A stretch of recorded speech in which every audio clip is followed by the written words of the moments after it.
Let's talk about stop and frisk for a moment. Let's go back to that for a second. What is it about that? What is it that's misleading about the data on the effectiveness of stop and frisk? Tell us how it is that it actually did work, and that data doesn't mean what it might suggest in the minds of some.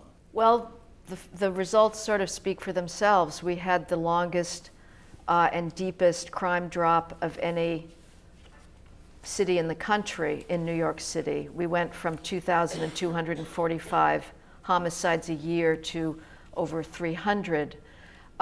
We have criminals on tape overheard in jailhouse conversations or still down in the South saying they're not carrying guns because of the risk of getting stopped.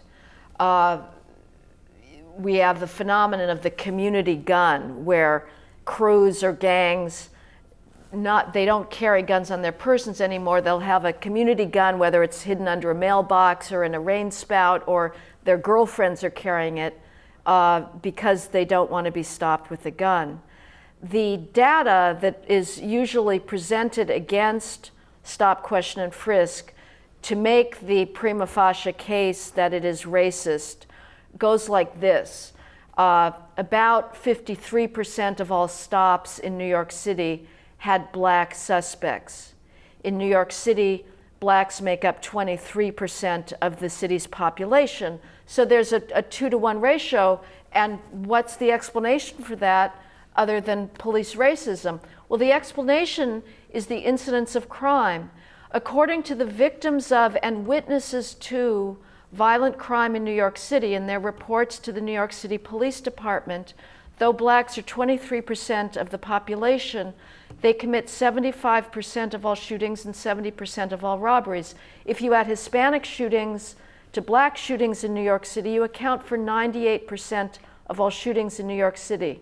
Whites are 34% of New York City's population. They commit less than 2% of all shootings. This means for the police that virtually every time the cops are called out on a shots fired call, meaning there's been a shooting, they're being called to minority neighborhoods on behalf of minority victims and being given a suspect description, if anybody's cooperating with the police, of a minority suspect. This is a reality forced upon them by the reality of crime. The cops have no say in this.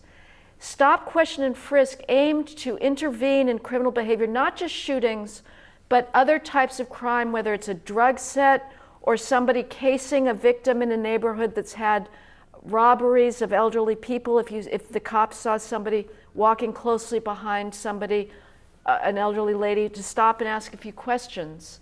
And that's a historic power that the police have. And when they stop making those stops, as officers will tell you, they lose control of the streets. And that phrase hits our ear poorly. It sounds too heavy-handed. But in these communities, the reality is, if the cops do not have control of the streets, the gangbangers will. And the elderly are terrified to go to the supermarket to shop. Parents have to worry about taking their kids to school, not because of the cops, but because of gangs shooting each other.